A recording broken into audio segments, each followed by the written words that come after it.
Coming up on Two-Faced Wrestling Talk. We look back at some big matches from Road to Destruction, as well as Omega's harsh comments about Tanahashi. We talk about a historic title versus title match in NXT. We review Hell in a Cell and discuss Impact Wrestling. Plus, we answer your questions. And we've got it going on with our boy band wrestling crossover segment, so don't go bye bye bye. All that is next. WrestlingInc.com brings you Two-Faced Wrestling Talk, the podcast that goes beyond WWE and goes in depth on ROH, NJPW, Impact, and more. Also featuring fun pop culture and wrestling crossovers, listener Q&As, and extended discussions about wrestling topics past, present, and future. Now, here's your host, Kelsi. Hi, and welcome to Two-Faced Wrestling Talk. I'm joined, as usual, by my co-host, Paul. I'm here and ready to go on another big week of wrestling action. A huge weekend last weekend. Yep, we had a pay-per-view and plus some good New Japan stuff that I really enjoyed. But before we get to that, let's remind people that they could find us on social media at Two-Faced-Pod, TWOFACEDPOD. You could also find me at SuperKickingIt, SuperKickingIt. And usually I'll put out a poll about which wrestling t-shirt I should wear for our podcast. But, this week I didn't. I'm repping the Briscoes, and that's for a special reason, which I'll tell you about in my Closing Out the Show segment. We also want to thank St. Arnold Brewing Company, as well as our friends at mybookie.ag, and we remind you to use the promo code KICKIT if you want to open up an account, get a special bonus, and help us out as well, and get ready for another big weekend of football action. Yep, that would be really great, and we would really appreciate it, and plus you'd have some fun, maybe win some money. Maybe. Hopefully. But now it's time to give our opinions on the latest wrestling shows, news, and developments. It's time for headlines.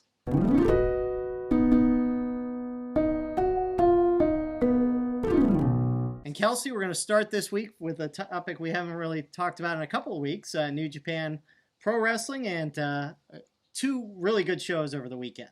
I can't wait! I'm so excited that we finally get to talk about this again. It's been a while. Feels like too long. But we're going to open up with, of course, my favorite boy ever, my favorite wrestler, Suzuki! So yes, Suzuki had an awesome match against Naito. So many parts that I really enjoyed. I was super into it. The best part about Suzuki matches is I'm always really invested in what happens. And it's because he's my favorite wrestler. And usually that makes the most entertaining matches to watch if you're really invested in the people involved, and I was. Well, and every time Suzuki and Naito get together, it is such a good match because they're so compelling, because they're so arrogant and cocky. Yeah. And Naito is just like, yeah, do what you want. You don't bother me kind of thing. The one twist I thought right off the bat, though, usually it's Suzuki that is dominating and then the tables turn. This time it was Naito that dominated early on. And then Suzuki kind of turned the tables, pun intended. Yeah, it was crazy. Speaking of tables, that Suzuki actually went through a table. Super surprised to see that. Loved it. I also loved how you said, yeah, Naito started off really fast and more dominant than Suzuki. But even though that was the case, it was awesome to see Suzuki smiling his evil smile. Even though Naito was basically brushing, his boot on Suzuki's head. Suzuki didn't care. He was like, whatever. Yep, the evil laugh, and then Suzuki did turn the tables, again, using the table, as he hits Naito with the table, and, it was one of those ones where, all right, did he really make contact? Did he get his hand up? And then you see the hole in the table where Naito's head went through. I couldn't believe it. I was like, oh my god, his head made a dent in the table. It was crazy, and yeah, he was bleeding.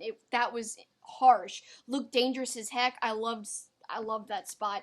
Also, I thought it was a cool spot when Suzuki goes to hit Naito with the chair. This happened 2 times, but the second time, Red Shoes literally wrestled the chair out of his hand, and went to the ground. Was like, no, wrapped you're up not, like a Jay Grisham, like an octopus, or Jonathan Grisham, I should say, wrapped up around the chair. It was you're not getting this chair, Suzuki. You're not using it. I love that nice little touch there. Well, and also the other Red Shoes that Naito. Remember when he... Yes, when Naito was literally clutching for his life onto Red Shoes' shirt, trying not to tap out when Suzuki had him in a submission hold for a very long time. I thought that was so well done. Of course, it ended up Naito won, and I said, no! Yes, and it's even in her notes. No! So, yeah, it says no, flipping Naito. But before that finished, the one other thing I want to touch on was the good 2-minute stretch where they are smacking the hell out of each other. Oh. And Naito's face is getting puffy. Like you can see, the slaps starting to swell up his face. That was just insanely intense. Yeah, that's actually a great point. That was one of my favorite parts of the whole match, and that was kind of near the end. But going back a little bit towards the beginning of the match, when Suzuki kept kicking Naito in the chest, Suzuki's kicks sound so loud. They like echo. Mm-hmm. I was like, wow, oh my god, his kicks are so intense. I love that. Yeah. I don't know. Everything about Suzuki I love. That was a great match. Great match. 2 of our favorites. We love that. But earlier in that show, your real true favorite, Tai Chi. Oh, Tai I Chi. can't stand him. I cannot stand him. Winning the never open title. I can't believe that happened. But it is what it is. I guess it worked out story-wise. Some of the crowd was behind him. Some people were like, let's go Tai Chi. Other people were saying, go home Tai Chi. Well, at least that's what Kevin Kelly said they were saying, yes. So I believe him. Well, it wasn't without all sorts of Suzuki gun interference. Oh, yeah. They certainly played a major role in him winning, which surprisingly is his first ever singles title in New Japan. It's not surprising to me. Well, I guess because he's been around, that's not an indicator of his talent. I'm just saying. Whatever. I'm just saying. So, Tai Chi wins the never open weight title, and believe it or not, we may hear his name again later in the show. We may actually. Oh, you too? Yeah. We'll see. Okay. Well, obviously, we haven't discussed this. So no, we have not. Big surprise ahead. 2 nights earlier, Omega took on Ishii. They just had a great match in the G1 where Kenny lost part of his lip during that match. God, it just was pouring blood. Pouring. So we get the rematch the other night on this Road to Destruction. I loved this match. I thought it was well done, brutal. I don't think it was my favorite of all their meetups. They've met up quite a few times, including, like you mentioned, the G1 this year. But also, if you go back to when they first went to California, when they were having the tournament to crown the first U.S. champion. That was an awesome match. We referenced this last week where Ishii bites onto the rope and tries not to go through the table. Amazing. I thought that match was probably my favorite meeting out of all of these meetups they've had. But this one was good. I don't want to undersell it and say it wasn't good because it was great. Yeah, and look, we think of Ishii as a power guy, right? Like Mm-hmm. strength and brutality. But he hits a Hurricane Rana off the top rope on Kenny Omega, which was unbelievable. That was very impressive, and he was agile by doing that. Yeah, very much so. Then he hits Kenny with his own V-trigger, and kind of looked like Ishii was going to win, but the back of your mind, he's not going to win with Kenny's move. Well, yeah, and I figured it was time that Omega actually won because a couple of times Ishii had won especially in that last meetup that they just had. So I figured it was Omega, of course. Although the crowd kind of wanted Ishii to win. I think so.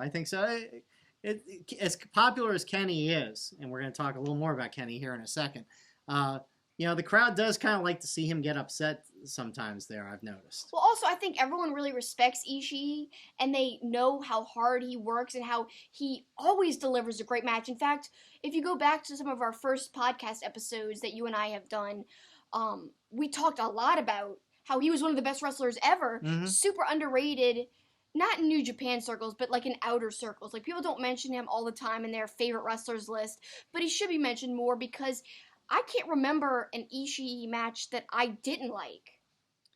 One other thing we didn't even talk about, how about the crazy Kenny spot where he comes off the top rope, over the railing, into the stomp onto Ishii? Yeah, he literally flew over the railing. I was so scared because that's actually the most scary move that Kenny does to me personally, because I always think he's going to like twist his ankle or like slip wrong onto the table. And usually he doesn't like jump from the ring to the table that far away. This was far. So he could have hurt himself even easier this time. That move always freaks me out every single time. It never fails to like make me scream. I wrote it down during this match, but it's apropos because we talked about it during Suzuki and Naito. Just a little funny observation I've had. You know, in WWE, the Spanish announce table is always the first one to get broken. Yes. I'm noticing more and more in New Japan because the English commentary is the outside language, right? Right. Theirs is the table that is always targeted. So it's whatever is not the prominent language. Because Kenny goes through Ishii. That was their table. Right. And then the Suzuki Naito was using the English commentary table too. And I love how, like, everyone was asking Kevin Kelly, like, are we still on? Are we still on right now? What happened? And Kevin Kelly's always so appalled that they destroy his table. And You are so anti-Kevin Kelly. He's the best. He's very good. He's not the best. He's great at stats and reminding people of He's like history. the professor. Yeah, he's the professor. Well, I love that about him. Yeah, no, that's great. He's good for that, for sure. So overall, before we move on to Omega's comments, the matches from these Road to Destruction shows, what do you think overall? So good. So good. I mean, both these shows were heavy 8-man tag matches and 6-man tags and things like that. So it wasn't a real prominent show in that regard, but it did set up some stuff, and I thought Chaos, they were good. some drama with Chaos, Yeah. that's being set up too. So even though some people might skip the tag matches, and we don't always watch them either, the cool thing about New Japan that I love is that even in those multi-man tag matches, they try to put in story when they can, and that's awesome. It usually builds to singles matches that are upcoming, you know, in the following weeks or days sometimes. I love that because it's not just wasted tag matches. It has some meaning at least. Well, and that leads us to one of the key characters in in a couple of those nights was Yoshihashi and Tanahashi trying to get Yoshihashi over. We're going to talk more about that in our question and answer segment. But Tanahashi's got a little something going on with Kenny Omega, doesn't he? He does, and not only with Kenny Omega, with obviously Okada as well. I love all that drama unfolding, but yeah, Omega had some harsh words for Tanahashi. It all started with Tanahashi kind of criticizing Kenny's matches, saying that, yeah, there's no story to them, there's no dramatic arc to his matches. All that matters is the last 5 minutes. It's all, you know, that you need to watch of an Omega match. Omega, you know, struck back and said some really intense things about Tanahashi, saying that his matches are boring as F and all this other stuff, basically insulting his age, his wrestling style, his hair, saying that he had hair plugs, that, you know, he had to get hair plugs inserted. It's hair extensions, yeah, not plugs. And Kenny may not be one to talk about that. Remember that one time he had those weird looking... That was odd. Yeah, I forgot about that, actually. Yeah, so, like, I don't know, about a year and a braid. half ago, yeah, where he had that weird thing going on with his hair. And that was for, like, a big match, too. I hated that hairdo. Yeah, I didn't like that at all. I'm going to... Maybe this is controversial. I'm kind of with Kenny Omega. I like Tanahashi's personality. No, the fans love him and all that, but his matches aren't the most exciting to me. To me... if you're putting Kenny Omega and Tanahashi and saying you got to choose one, there's no doubt I'm taking Kenny Omega. Well, I'm glad you brought that up because a lot of people feel like you do in a way. And in fact, my good friends, the New Age Insiders, they have also said to me, like, you know, why some people seem upset about Tanahashi winning the G1 is because, especially American fans, they think of him as like the Hulk Hogan of New Japan. Like, you know, the old throwback where, like, oh, if we need somebody to headline, it'll be him. And it's because he's over. But give Tanahashi his props. That's for a reason. He's always delivered. He carried the company from the brink of not succeeding and basically failure to what we see now. He was a big part of the resurgence, but so was Nakamura. I don't want to downplay his role in it too. But, you know, I love Tanahashi, but again, he has a very certain particular style. He does have a more mat-based type of style, and but you could argue so does Okada. But to me, I even like Okada a little bit better in terms of personal preference. But I'm not bashing Tanahashi because I do love him. I think he's great. He obviously has charisma. I love when he does air guitar. Yeah. We'll talk more about that later as well. And look, the fans love, you know, they throw him the towel. Everybody wants him to wipe his face on the towel. He's a legend, and he's good. I'm not going to go as far as great. I'm going to say he's good. I think he's great. He's one of the best of all time there. He's a legend, and he's good. Yes. I'm not going great. Oh, well, okay. We can agree to disagree on that. And if you guys don't agree, that's okay too. Let us know your thoughts by tweeting us at TwoFacedPod. We'd love to hear your thoughts about whether or not you think Tanahashi's the best, why or why not. You know? It's great to hear other people's opinions. Just be respectful. of each other, and it's okay to agree to disagree. Again, I'm not saying he's not good. He's I know. very good.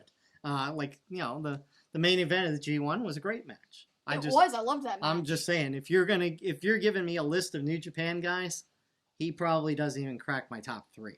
He doesn't crack my top 3 either, and in fact, I think he's slowing down a little bit too. Well, because and that's of age, fine too. obviously. But you could say Suzuki's old, and he's certainly not slowing down. He's not slowing down at all. He's one of the few wrestlers that's older than me. So. Yeah. Oh gosh. Well, overall, great shows. Poignant comments by Omega, but really entertaining. If you want to see more of his comments, go to WrestlingInc.com. They've got a great article which basically transcribes some of his comments, so you could actually see everything he said. Good stuff. And now let's move on to stateside, and we'll start with Impact on Thursday night. So, yeah, the Austin Aries main event was okay, but nothing much really happened there. So I think the best match of the show was Swan and Seidel versus the Lucha Brothers. That was a good match. What do you think? Yeah, well, I mean, we've said it before on the show. I love Phoenix. He is so incredible. And the move he made in the corner where he spins and kicks on Swan, and the announcers didn't even recognize it. And it was just so smooth. He's awesome. The Pentagon package pile driver on Seidel on the apron was great. Phoenix finishes on Swan. Just a really entertaining match. And then what happened at the end was your guys. My boys, OVE comes in, they show up.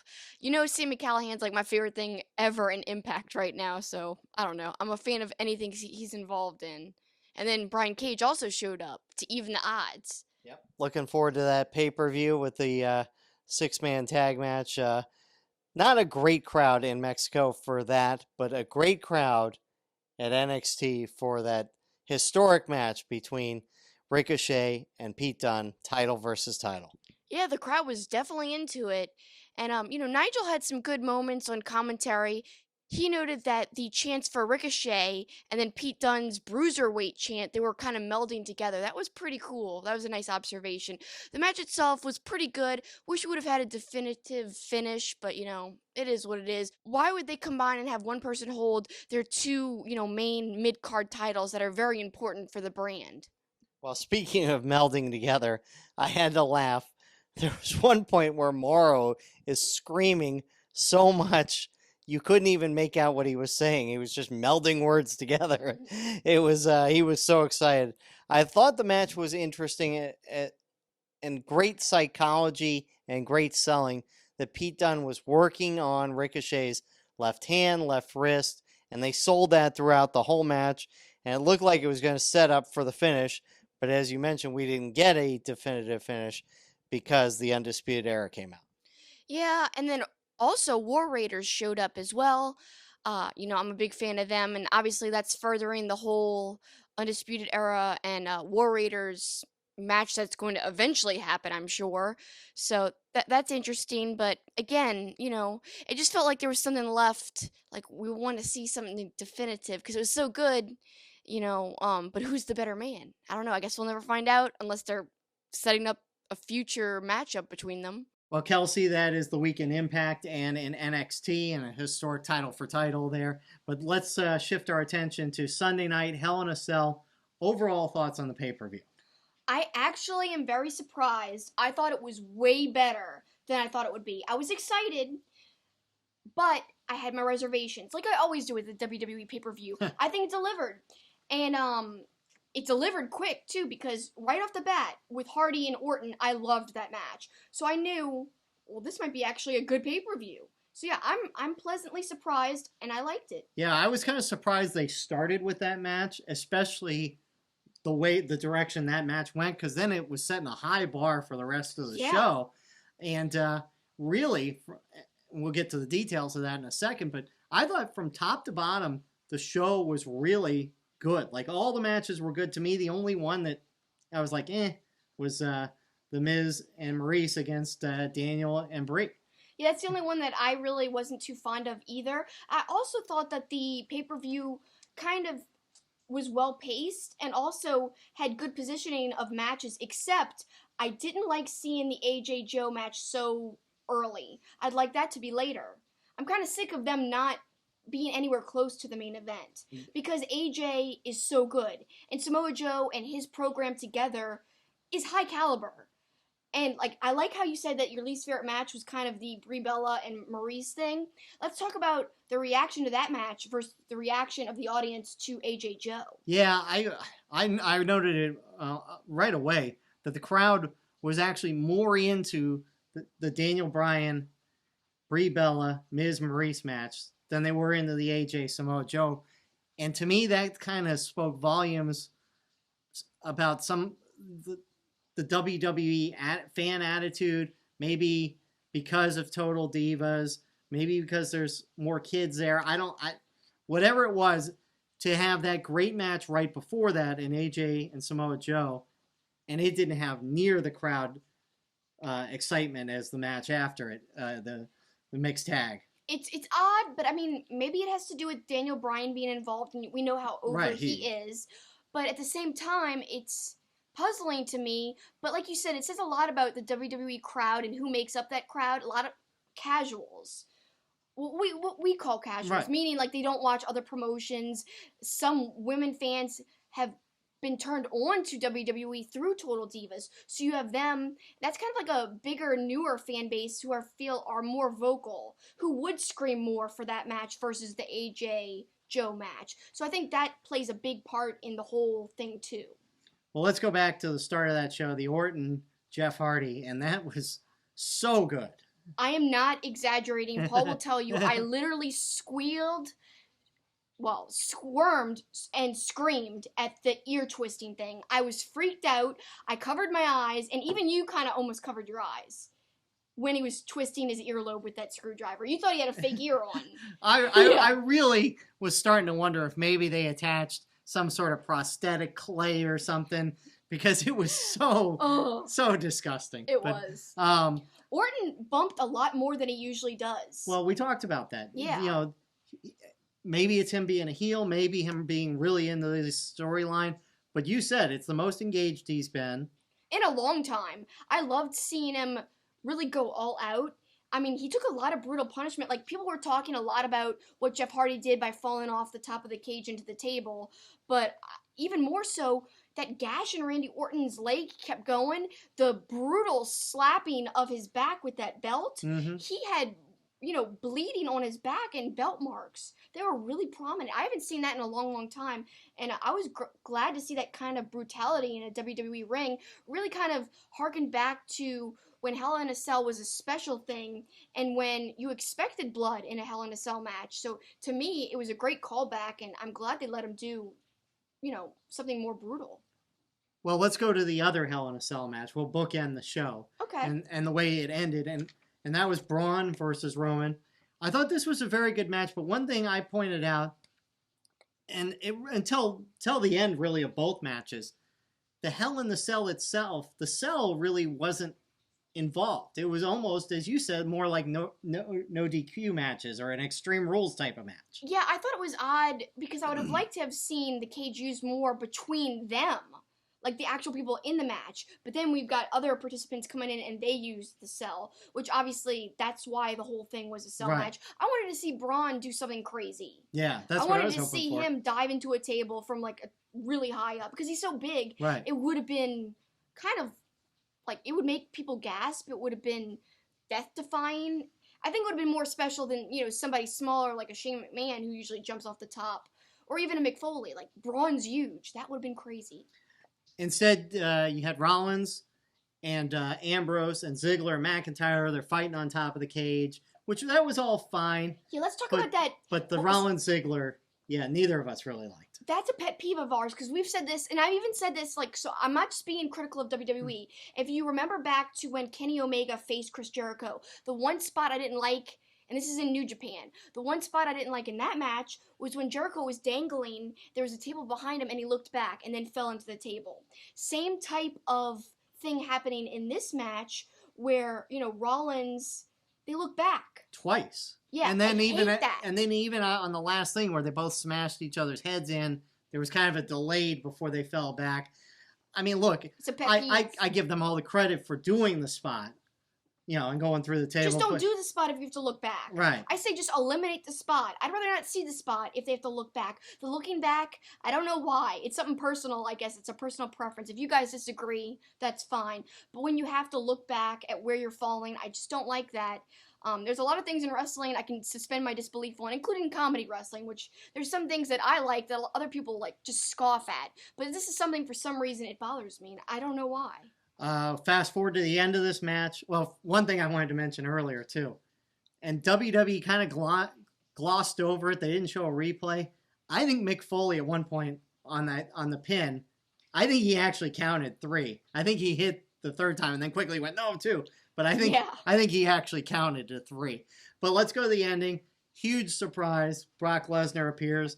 Crowd loved it. Even though they were mixed on him in his last match because of all the extenuating circumstances, everybody loved the surprise, and him kicking in the gate was a great visual.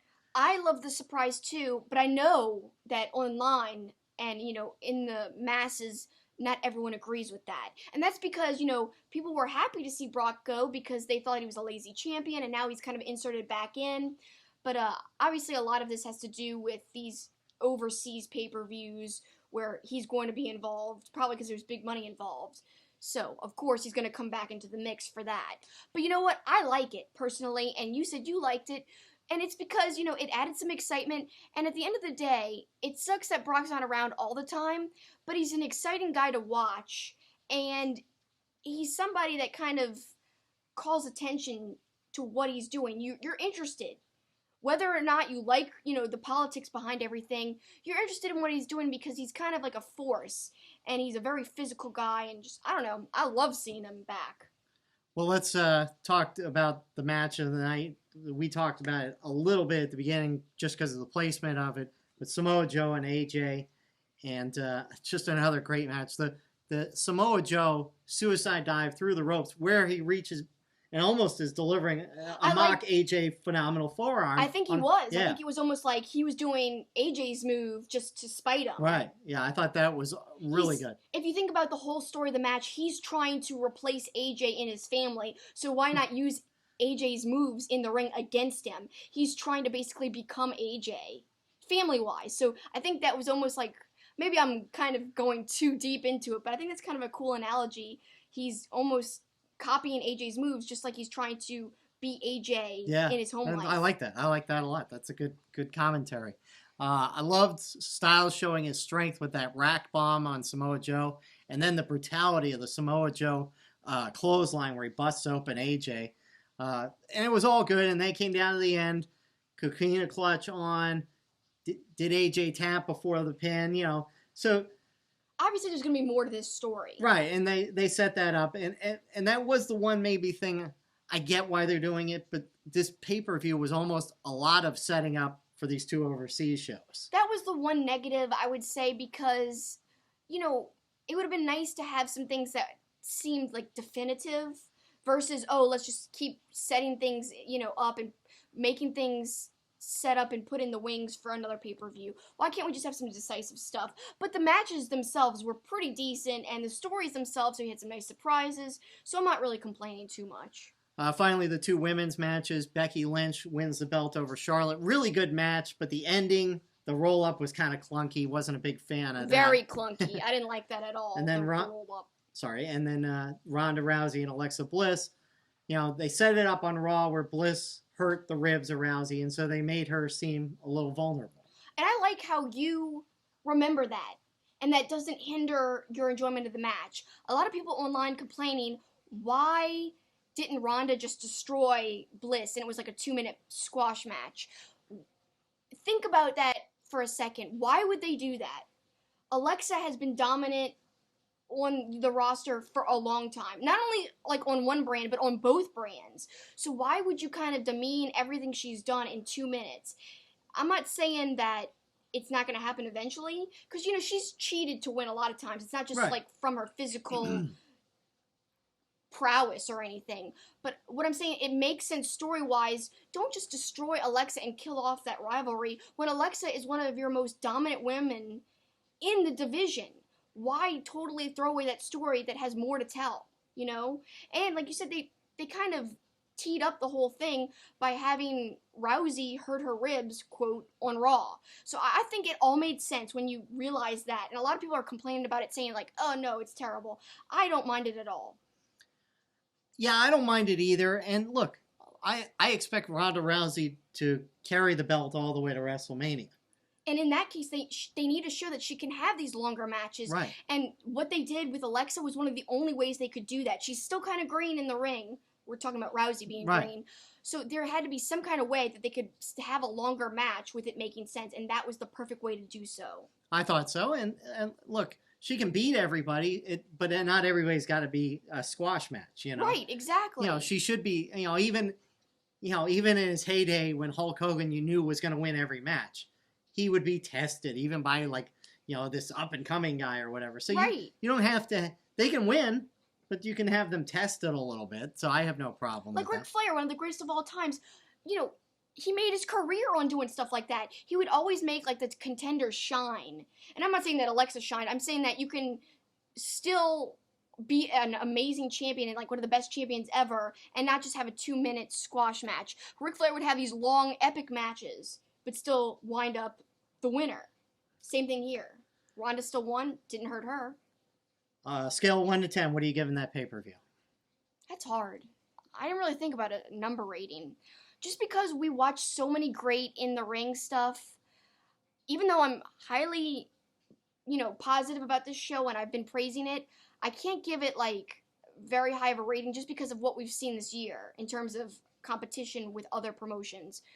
Like All In. I mean, All In was amazing. So I guess 6.5 or 7. For WWE, if we're just talking WWE, maybe an 8. But if we're comparing it with other stuff, 6.5, 7. Which is high for me, for WWE. Okay, I guess using that scale, I'll say by WWE standards, I'll say it was an 8.5. By other standards, I'll say it was a 7.5. Okay, that sounds good to me. Quick notes otherwise, more of the promotions of these overseas shows. Baron Corbin announces the triple threat now. Strowman, Roman, and Lesnar. Strowman, Roman, tongue twister.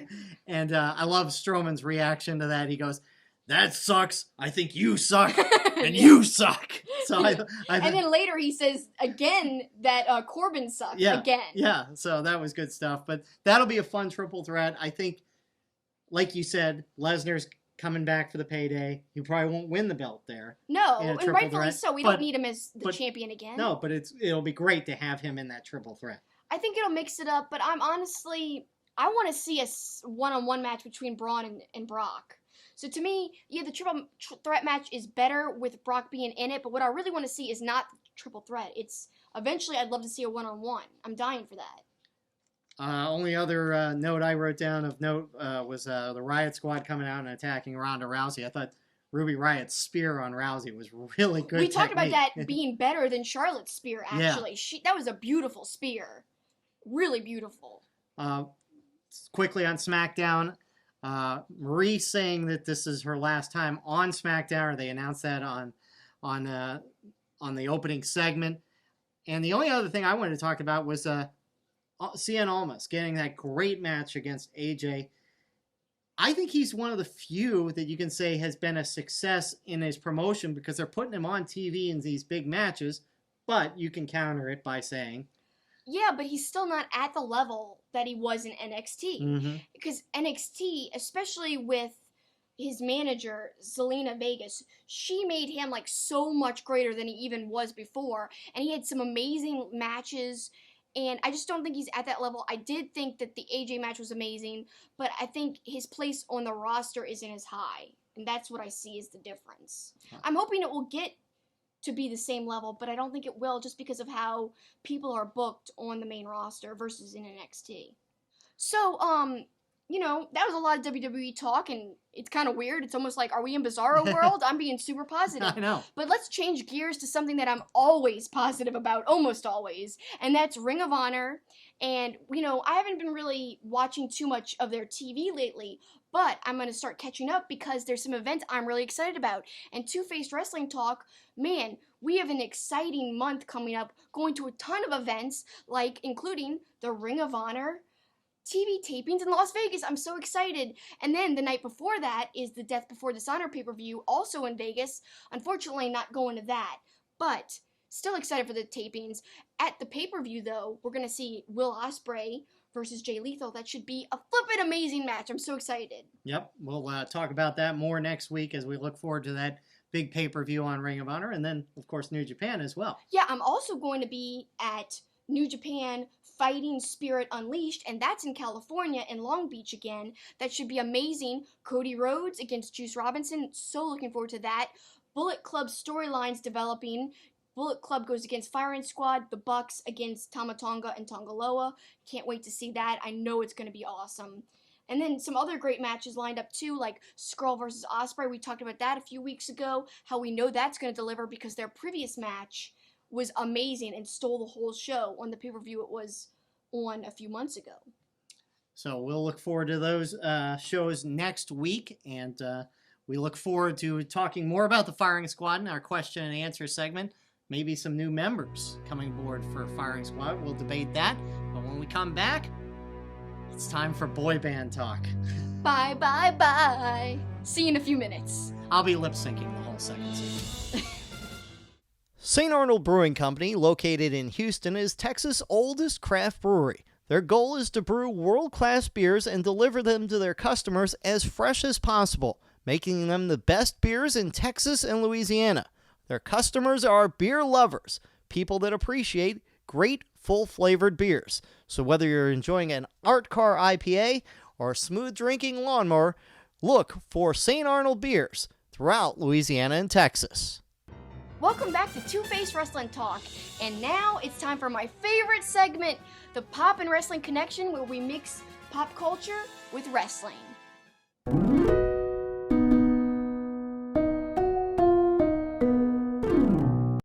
Now it's time for this week's segment topic, and man, am I excited. It's all about boy bands and how does that work with wrestling? Well, the question I posed was, which 5 wrestlers would you choose to be in a boy band and why? Most creative answers we'll read, of course, and then I said, everybody, don't go tearing up my heart. Submit your answers and that will make you larger than life. It'll be fun, this I promise you, because I want it that way. Bop. So yeah, I did a whole little thing there. And before we get into everyone's answers, let me just say, oh, you grapplers, can't you see how wrestling's affecting the reality? Every time they're pinned, you can count to 3, and that makes you king of the ring. So stupid. Please excuse my bad singing. That was creative. That was good. I always have something creative up my sleeve. You know me. So let's get to some of the listener responses, and this is from BB and BS Podcast. 3 count, Billy and Chuck. Simple, but Yep. it works. Yes, it does. Then we have Chibs at Chibi Halloween. I'm going to cheat here and say 3 count and add the Miz for that extra amount of star power. Plus, every boy group needs that one bad boy member. And Finn Balor so you can get that prepubescent teen girl demographic on board that wants that clean-cut dreamy guy with the washboard abs. Our next one is from at Constable Cass, and she says Corey Graves, tatted bad boy, but not non-threatening. Miz, breakout star. Xavier Woods, nerdy smart one. Shinsuke Nakamura, eccentric and best dancer. And Tyler Breeze, popular pretty one, obviously. That's my favorite one so far. Great answer. Love your answer so much. All right, and then we've got Good Guy Dave. He says the leader of my 5-member boy band would be Hiroshi Tanahashi. That makes perfect sense because of the air guitar, obviously. Even though he's more of a rock and roll kind of guy, he's such a pretty boy that he could work so well as the face of a boy band. The second member would be Tyler Breeze because he already likes to strut his stuff. He feels like a perfect choice. The next two are members of The Shield, Seth Rollins and Dean Ambrose. Seth is the heartthrob of the group, and Dean would be the bad boy. My final member would be Elias, as the older, more serious guy, but can play heartfelt music on his guitar. See, Elias wouldn't fit because he's an actual musician, so. Shut up. There's musicians in boy bands sometimes. I know. I just like to poke the bear a little bit. This one from @TheJadedJobbers. Great question. I'd go with Dolph Ziggler, The Miz, Elias, Finn Balor, and the Velveteen Dream. Great answers. I love those. Very creative. Then we go to Jeff Manning @JMells1323. Aiden English, Chris Jericho, John Cena, Shinsuke Nakamura, Big E Langston. English and Jericho have the pipes. Cena spits a verse. Nakamura for the choreography, and Big E for the grand finale splits. I love it. Our next one is from @OfficialPJNorth. I'm picking Shawn Michaels, leader, previous band experience, basically the JT of wrestling. Ziggler, the JC of the group. DDP somehow was much older than the rest of the band, but still a badass, Joey Fatone. Breeze, the Lance Bass, and Chris Harris, the Kirkpatrick of the band. Perfect choices make perfect sense. If you're an NSYNC lover like me, that answer is great. I know NSYNC. Alright, then we have got Rad0 @Rad083. He said he's got the easy answer. 3 count and 2 cool. Easy enough. Next one is from @CoachCoy78. AJ and Finn, because of their charm, not voice, obviously. We need a decent singer, so of course Aiden English. Our frontman would be, of course, Marty Skrull, because he is dripping with singing talent. Yeah, of course. I love that. And he's got a second part, his last one. And lastly would be the backbone and the base of our group, Braun Strowman. He would probably just yell Braun most of the time, but if need be, he could definitely belt out some sick tunes. Braun! Yeah, instead of bye, bye, bye. Braun, Braun, Braun! That's so ridiculous. And you see him in the back of a boy band? Ain't no lie, baby. Braun, Braun, Braun. Oh, God. God, that's terrible. Oh, my God. And @the_31 says, you should include the B team. Axel is the son of a musical legend. Yep, I like that. So good answers there. And some people kind of stole some of mine. I thought I had a couple that were going to be off the radar a little bit. Yeah. Tell me. Well, you go first. I mean, you think boy bands, you think Pretty Boys, and who's better than Prince Pretty? Tyler Breeze. So I was kind of thinking that might be off the radar a little bit. Nope. So I'm going to go with him, and I'm going to go with his buddy, because you got to have people who can dance and are pretty, so Fandango. I guess that makes sense. No one picked him. No. Somebody picked Velveteen Dream. That was going to be one of mine. That's a great pick. Now, you've got to have good dancers in boy bands, right? You do. But this is 2018. It's all about the age of women, right? So we're going to put a woman in the boy band. Oh, wow. Naomi, because she can really dance. I like that pick. That's unique, Paul. No one said something like that. And, of course, since we know the boy bands, especially when they're live, are all about lip syncing, who's a better lip syncer than Tai Chi? No! So He's Tai the Chi has worst. got to be in the band because he's all about bad lip syncing. Tai Chi comes in on mine too, and this is what we were teasing earlier. All right, so which I'm thoroughly disappointed in this because I thought I was going to blow you away with that one. Well, you blew me away that you included him. You don't know how I used him yet. Okay. Just wait. You'll see.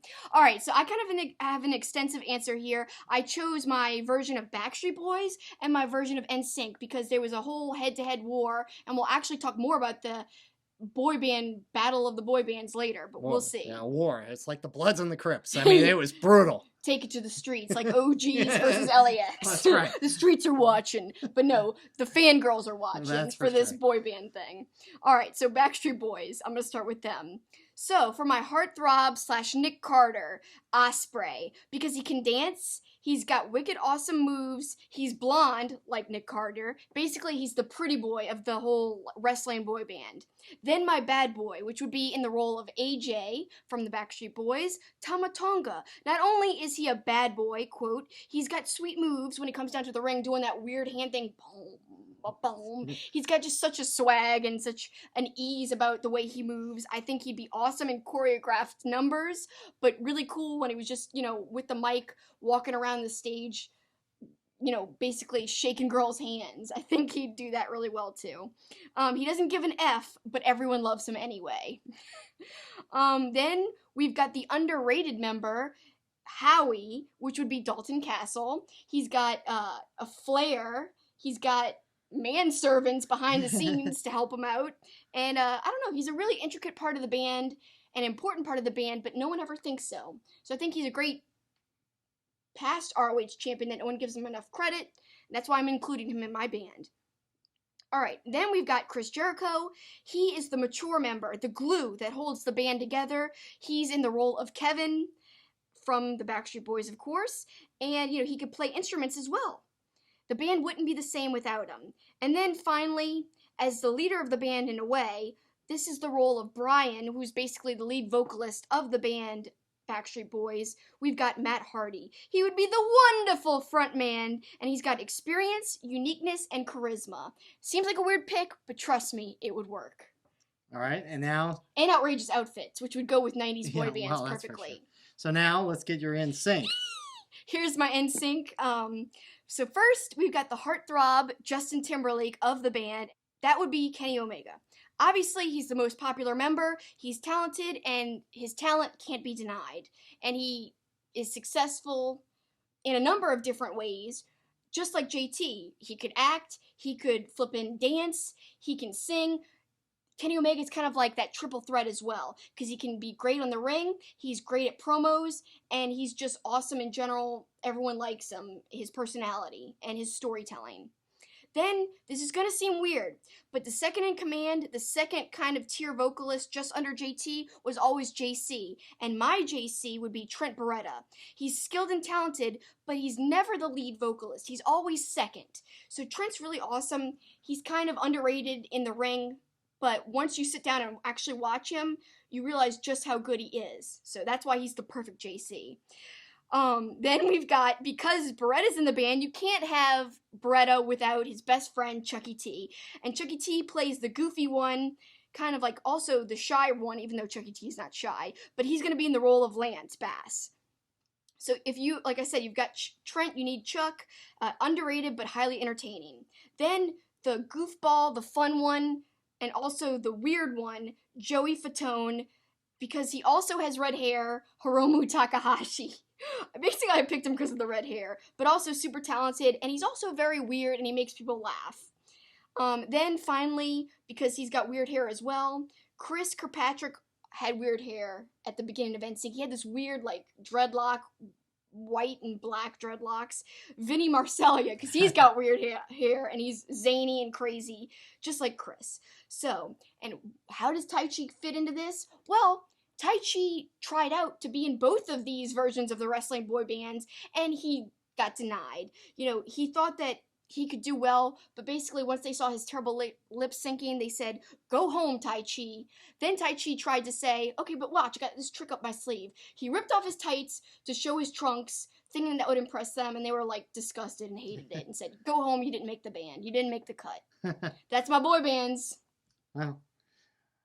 I think my answers are pretty darn good. I think they are very good. They are very good. And so to take it a step further, our friends at Take the Bump Pod asked us to take this question even deeper, keeping with the boy band theme, and appropriately, there's a big UGG in there. In 97, we all know the biggest rivalry in boy bands was NSYNC and the Backstreet Boys. Boy, you're telling me. And in wrestling, it was WCW versus WWF. So put together a 5 versus 5 dream match, one side representing NSYNC and one side being the Backstreet Boys. And of course, in shocking form, Kelsi did lots of research on this question instead of her actual job at work. Yeah, I know. All day I was like, who am I going to pick? So. Terrible. And this is, again, WCW versus WWF, NSYNC versus Backstreet. So for my NSYNC, this was representing the WWF side of things. Now, the timing's a little weird because I kind of combined, it wasn't just from 97, it was from kind of just basically the Attitude Era type of time frame. So bear with me. So, we've got Stone Cold as Justin Timberlake, obviously. The lasting impression, one of the greatest wrestlers of all time, most popular ever. It had to be Justin Timberlake, Stone Cold. But, I'm going to counter before you go even further. Couldn't he be on the WCW side as one of the California Blondes because he was a pretty boy. And I've got more on that later. I do have one of the Hollywood Blondes, but it's not Stone Cold. Hollywood Blondes, yeah. For my WCW side. Okay. So we'll see. We'll get All to right. that. So do you have any idea who would you? No. You don't have to answer all of them. Continue. That just came to my mind as you read that. Okay. I haven't seen or heard her answers on any of these yet. So JC, obviously we talked about earlier, the second in command, Triple H. Somebody who really didn't go into prominence later in life. JC became more of a producer. That makes perfect sense. Triple H, great in the ring, great in the band, if it was JC, but now has a backstage role. So, but he's still good and can still sing if he wants to. Okay. He can still wrestle if he wants to. Same thing. Then we've got Joey Fatone, The Rock, because of the acting. Joey Fatone got into entertainment. The Rock's gotten into entertainment. Both kind of goofy, silly, corny actors. So it fits perfectly. Then we've got Lance Bass. I would say that's Kurt Angle. And that's because, you know, he's an important part of the band, but a lot of people overlook him when they're talking about important people from that time frame in wrestling. I think Kurt Angle is very important, but always gets overlooked. Then we've got Chris, who's the older member of the band, and I chose Undertaker. He's a very, very important part of WWF back in the day and their success. Chris Kirkpatrick, you need him, and he's the older, wiser member of the band. Okay. Then let's go to WCW side, which would be my Backstreet Boys. We've got Brian, who's the lead vocalist, and that would be Sting, because he's kind of like the pillar of WCW, very important, and you could do any incarnation of Sting and it would work. You could do, the beach Sting or the crow Sting. Doesn't matter. He's the lead vocalist. He's the lead wrestler in my Backstreet wrestler band. Then we've got, this is my Hollywood Blondes thing. Now, the timing doesn't work out because you've got Stone Cold on the other side as Right, Stone Cold. obviously. And it wouldn't work out with the timing with Pillman, but I'm still going to do it anyway. So then Brian Pillman would be Nick, the heartthrob, because as the Hollywood Blonde, he kind of did look like a heartthrob. And he was a great wrestler, too. Then we've got the bad boy, AJ, much to your chagrin, Steiner. Yeah. Big Papa Pump. Yes. There you go. He's, Yeah, he's because got freaks. he screams boy band. He screams something. Yeah. I don't know what he screams, but he definitely warrants some kind of inclusion because he's entertaining. Whether or not you like him, he's entertaining. Then we've got the underrated member of the band, Howie. I would make it DDP because he was such a big part of WCW and their success. And then finally, Kevin, the old backbone, the pillar of the band, Ric Flair. Well, the only one I would add is on that last one, I think it should be Hollywood Hulk Hogan. Because he was old. He used to pretend to play the guitar when he came to the ring. Yeah. So kind of like your Tanahashi, and kind of bringing the whole first segment together of Hulk Hogan and Tanahashi being compared to each other. They both played air guitar. There you go. There you go. I loved it. This was one of the most fun segments ever. Thank you guys so much. Thanks for bearing with me with my extensive explanations, but all in good fun. Hope you enjoyed it. And if you didn't get a chance to turn your answers in, tweet them at us at TwoFacedPod. And when we come back, we will get more interaction with you as it's time for Ask Two-Faced. Our awesome wrestling logo is by artist Eric Hodson. You could check him out at erichodson.storeenvy.com, where he has tons of other wrestling artwork. He really is an incredible artist. His Twitter handle is at Dreaded Dinosaur, which is named after his comic series, The Dreaded Dinosaur Man, which you can find on webtoons.com. Just search for The Dreaded Dinosaur Man, and you can read it for free. Thanks, Eric. We really love your logo. Welcome back to Two-Faced Wrestling Talk, and now it's time for one of our favorite segments where we get a lot of interaction with you guys, the listeners and viewers at home. It's time for our question and answer segment, Ask Two-Faced.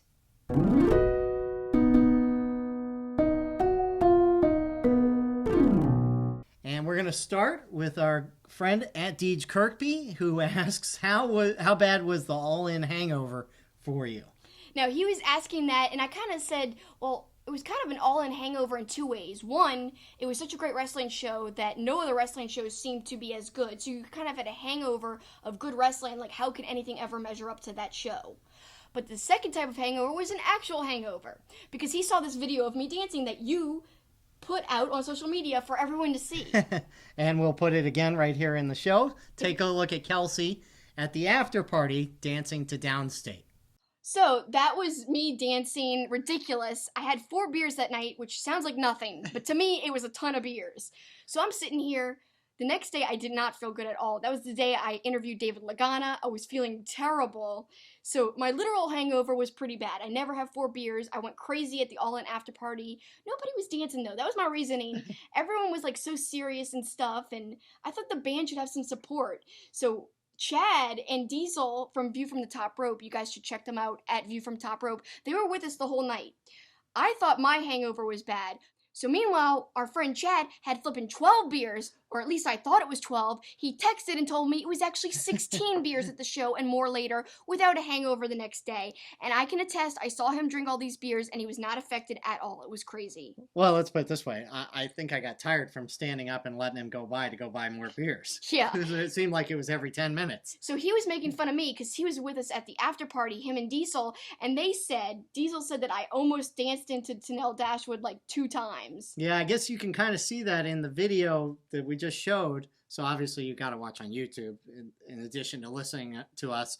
But you also hear me talking to Chucky T and Trent Beretta because they come and stand right next to me and they're watching you hopping around like a lunatic.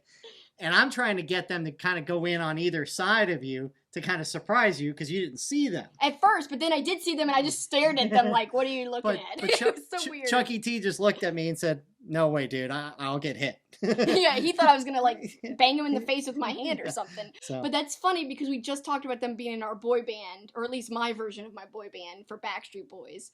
Awesome. Now, the second part of the All-In Hangover was from a wrestling perspective, and we said it last week, being at Raw, it was such a huge letdown after just being at All In. Luckily, the Hell in a Cell pay-per-view kind of brought us back. That was our magic elixir the next morning kind of thing, because at least that brought us back. So did the New Japan shows this weekend. But being at that Raw, as we said last week, it was so bad after being at All In. Yeah. So, good question. And now Deej Kirkby has a second question, but it's an actual serious one this time. Who do you think will join Bullet Club firing squad during the current recruitment drive? Well, it depends on if they want to go with another high flyer type or if they want more muscle. And if they want more muscle, I think a good guy to be a part of a group like them would be Michael Elgin. I'd like to see Michael Elgin in that group. Yeah, Michael Elgin would be a great choice. Somebody who was really prominent in New Japan for a while, but this would bring him back into prominence a little bit. I know he's done some things here and there, but this would really launch him back into people's conversations about New Japan and great wrestlers and stuff. However, I'm going to go with somebody who people keep speculating is going to go to New Japan or Ring of Honor, Neville. How great would it be to have him join the firing squad? Because everyone wants him to join Bullet Club. Let's have him join the less joined faction part of Bullet Club, the firing squad. And we know Neville is great as a heel. So kind of feed into that heelish nature, feed into that heelish character, and join the firing squad. I want to see that. I like that. All right, now we go to our good friend Jody at Jody ADLE. Everyone's burning question. Did you like the color of the cell at Hell in a Cell? I love the color of Hell in a Cell, the cell. However, if I had been in the crowd, I would have been furious because you could tell on the wide shots, it was hard to see into the ring. So if you were in that crowd and those two, now maybe on TV it looked worse than it actually was, but to me it looked like that would have been one of those things where you spend half the match looking up at the video board because you couldn't see what was going on in the ring. I could totally see that happening, and that would be unfortunate, and I would have hated that too if I was there in person. But at home, I loved it. I loved the contrast. I loved how it stood out because a lot of wrestlers wear black, so it was a very nice contrast while you were looking through. Just gives it something different for your eye to focus on. Also, I loved the graphics. They incorporated the cell and that it was a red cell into the graphics, like for people's names, for any kind of promotions they were doing on their lower thirds. Loved the way that looked, thought it was well done, and overall, I thought it was kind of cool, and, what's the harm in spicing things up every now and then? I agree. But not at the expense of the paying customers. Well, that's true. I don't know. I haven't read anything about people having a hard time, but... No, not like we've heard it, like WrestleManias for some of the stage setups where people had obstructed views and things like that. Next one is from @metal_2006. When Ciampa finally gets the call up to the main roster, which brand does he go to, And who is his first feud? Well, I think he should be called up to SmackDown because I think that's agree. where the better wrestling is right now. And I know this is going to sound crazy because I want him to go into high caliber feuds right away. So you might be thinking like, no, put him in feuds with lower card guys and let him work his way up. I want to see him go straight after Samoa Joe and then shortly thereafter AJ Styles or it could be reversed depending on who's champion. So first go after whoever isn't champion and then go after the actual champion. And I think that'll be a great way to cement him as a main event guy because he should be a main event guy. He's one of the best heels they have right now, and those programs would be amazing. I'd like to say I wanted to say something different, but those were exactly my choices as well. I think right off the bat, a Ciampa AJ Styles feud would be tremendous. So I think SmackDown's the direction. Same thing though. If he gets the call up, use him. Use him. Please use him. He's one of the best people you have on the whole roster, especially one of the best pure heels you have. In a day and age where there really isn't such a thing as heels anymore. In fact, Cody Rhodes said recently he believes there aren't any true heels or faces anymore. It doesn't even matter, he says. He tweeted that recently. I kind of disagree. I do think there's still faces and heels, but they are becoming more rare. There's a lot bigger of a gray area and more people who are in that gray area. So, yeah. Ciampa's one of those people who really, he's a heel, and a true heel at that. Great question. Now we're going to move on to at Mr. Dose 2. Will Chris Jericho win the Crown Jewel tournament? Well, I don't even know if he's been announced to be in the tournament or not. And I would love to see him be in the tournament because that'd be kind of unique. He's holding the IWGP Intercontinental Championship right now. How crazy would that be to have him have that and be a part of that tournament and then win it on top of that? But I wouldn't bet on it for some reason. I don't have a feeling he's going to win it or even be in it. I would love to see him in it. And I like the idea of the tournament.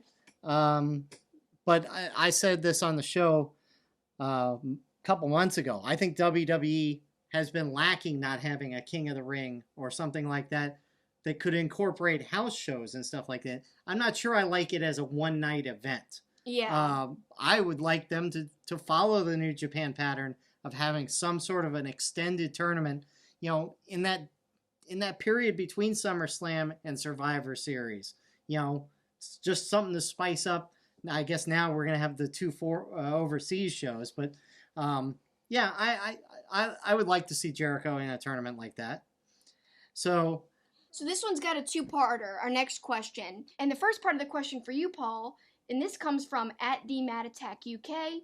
What matches from the current card for Super Showdown in Melbourne, Australia are you most looking forward to and least looking forward to? Well, it can kind of be the same answer. I'm looking forward to The Undertaker versus Triple H, but I'm also a little leery of it given what we've seen from Undertaker the last couple appearances. So right now, I don't know what to make of that match. I'm hoping Undertaker is really kind of be dedicated for that. But the answer for the one I'm most looking forward to is the same answer for the last two pay-per-views. AJ versus Samoa Joe. Yeah, I'd have to agree with you on both of your statements. So yeah, I'm in total agreement. So now the question for you, Kelsi, you love recasting TV shows with wrestlers, so I've got a juicy one for you. Recast the series Full House with wrestlers. Bonus points if you can recast the follow-up series Fuller House with wrestlers instead. And yes, this is deliberately to annoy Graham on our show as he doesn't like these shows. Well, good for Graham. I'm not a huge Full House fan either, to tell you the truth. And I did not recast Fuller House before I give my answer. I only did Full House. But it was fun, and I think my answers are pretty good. All right, so first, of course, Bob Saget, Danny Tanner. It's going to be Titus O'Neil, because he just seems like he'd be the perfect TV sitcom dad. I don't know, I just see it perfectly. He's kind of like the head of the Titus O'Neil faction anyway. What is that called again? Titus Worldwide? Oh yeah, Titus Worldwide. Well, plus he's legitimately Dad of the Year. Yeah, gets Father of the Year award. So. Yep. So that is literally the perfect choice. I don't think anyone could argue against that casting there. Then we've got Uncle Jesse, and of course he was the musician in Full House, and that would be Elias. For obvious reasons. A lot of people picked Elias for their boy bands. I don't think he'd really work in a boy band, but I do think he'd work as the corny Uncle Jesse. And everyone loves Uncle Jesse. And people secretly love Elias, so that works too. Then Uncle Joey, the corny comedian who was known for doing voices, Yanu. Yeah. Come on, it's perfect. No, I agree. He makes weird noises. He just doesn't like do voice impersonations. Just makes weird sounds. I don't know if he does how to do cut it out, but I don't know. We'll see. If it ever gets made, we'll see how he does it. That's right. Yeah.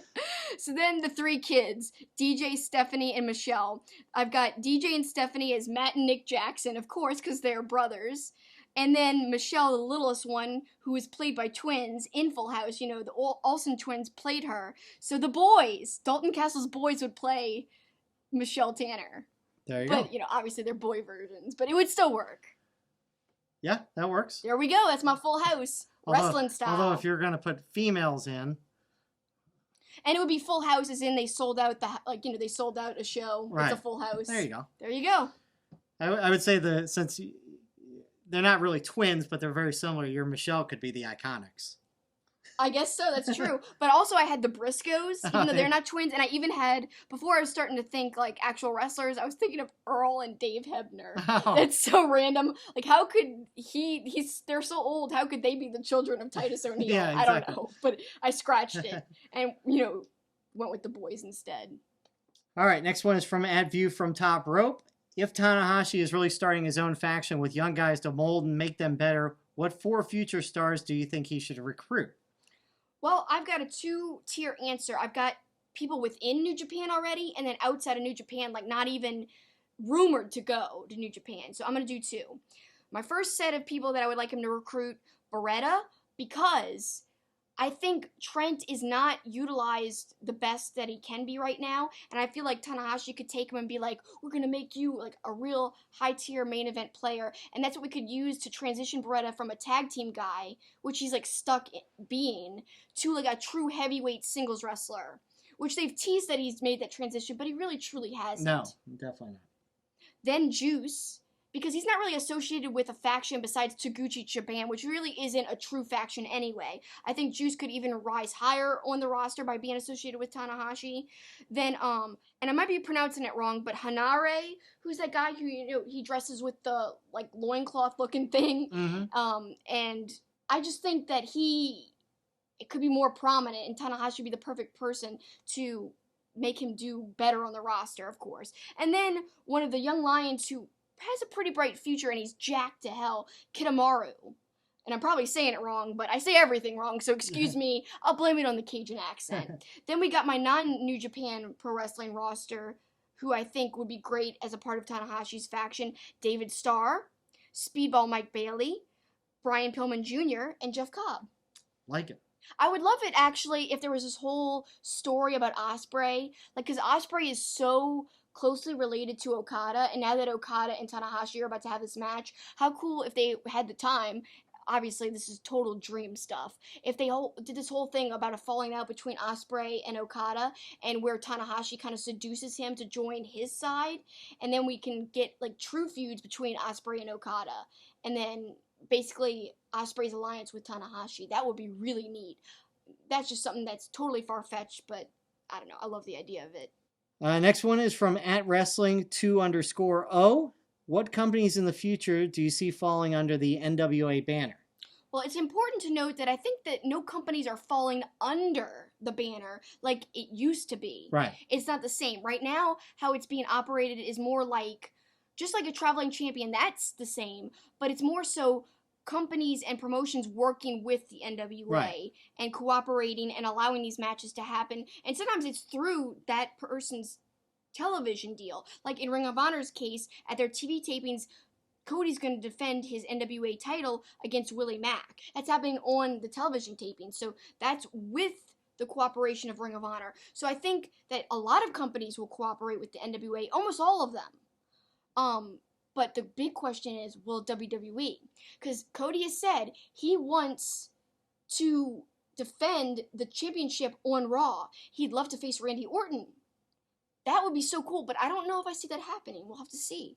Yeah, I mean, I think any of the companies seem like they would be open to having the NWA champion in there. So I don't see, other than WWE/NXT, and I think that would be even to me, that would almost be as exciting as if he showed up on NXT Yeah. and went up against Tommaso Ciampa or somebody like Wow, that. yeah. That would be great.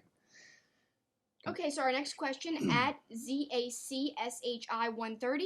Was it a mistake to have Minoru Suzuki or any Japanese talent hold non-Japan gold if they're not making regular defenses? Should champions be stripped of their gold if they don't defend said title or championship? Well, I'll look at it this way. It's not unlike the Brock Lesnar thing in that, how much can you tolerate the champions not being around? Is it once every couple months? Is it a 6-month stretch where they're not defending? I think that's the big question. If they're around fairly regularly, I don't think that it is a mistake. Me neither. I think it brings more eyes that are outside of your promotion into the product, and I love Suzuki holding a Rev Pro belt, so I think that's not a mistake at all. And like you said, I agree with you 100%. It really just depends on how long between the defenses. Like Brock Lesnar, that was getting absurd. Mm-hmm. Yeah, exactly. But in other cases, I don't think it's that big of a deal. Like Suzuki goes over to England pretty regularly for Rev Pro, so I'm not against that at all. Yeah. And then finally, he asked, Jay Lethal, will he be ROH World Champ come Final Battle, and that's in December? I don't see why not. I think, first of all, that's not that far off. And second of all, I like him with the belt for a while. I like him with the belt for a while, too. And, his title defense coming up, we talked about it earlier, against Ospreay, I think it's going to be Lethal. Yeah, probably. Yeah, because, Ospreay's not even a part of Ring of Honor. No. I'm not saying that means that he cannot win it at all, because he won his first title when he wasn't with the company either, and he held it for like a night. And that was with his debut match in Ring of Honor. But yeah, I don't see why Lethal would lose it before then. It really doesn't feel like it's that far away even. No, definitely not. But I could be wrong. We'll see. Great question. And now we move on to our last question. This is from @Dave Pozevsky. What do you think would be the best future for NWA? If Cody wins in the rematch and holds on to the belt for a while, or if Nick wins it, is able to say that he is the rightful holder of the belt? And follow up, if Nick loses, who do you see as future challengers? This is a difficult question, and most people might be saying, why do you think this is such a difficult question? Don't you just think that Cody should win flat out, no questions asked? Easy answer. No. I actually like what they've done with Nick Aldis. They've made him into somebody you actually care about. And of course, that's through the great storytelling and video packages, and almost like you could call them more than video packages, almost like mini documentaries. That is their build because they don't have TV. And that's all happening on NWA's YouTube channel on their series 10 Pounds of Gold. It's been done so well. It's masterfully laid out. And I think Aldis is a bigger player in all of this than we're giving him credit for. Having said that, I do think overall it'd be great if Cody retains his title and holds it for a little bit longer. I don't want to see him just lose it right away, but who knows? Because what does his Ring of Honor contract have to do with all of this? How is that going to work? Is this just a short-term thing because of the whole contract situation or not? I do want to see Aldis still involved with NWA, which he obviously is. Lagana told me in our interview that he is contracted with NWA. He's one of the few people who are associated with them exclusively. And I don't know. I really don't see how this is going to play out, but I do kind of want Cody to have it for a while because I think he'll bring a lot of outside eyes into the NWA. Yeah, I wouldn't mind seeing maybe even extending it a little longer in the 70th anniversary show. Maybe get a no result, double count out, something like that, so that you can extend the feud a little longer. Cody keeps the belt a little longer, but then maybe have Nick Aldis take it back some point. So you get the benefit of Cody keeping the belt for a while, but you keep Aldis involved and eventually maybe give him the belt back. And it's important to note, NWA is bringing back more titles. Like, they're going to bring back the national title at the NWA 70th anniversary show. So having said that, maybe Aldis will challenge for one of the other belts in the future if this does go to, a no contest or whatever. We'll have to see, but I think that could be a real possibility, and that's something we have to keep in mind. And that's our last question. So thanks for all your questions, and we remind you to use the hashtag AskTwoFaced, and we'll use more of your questions next week. Also tweet us at TwoFacedPod. Right. So, and now it's time to close out the show and send them home. Kelsi, what are you sending everybody home with?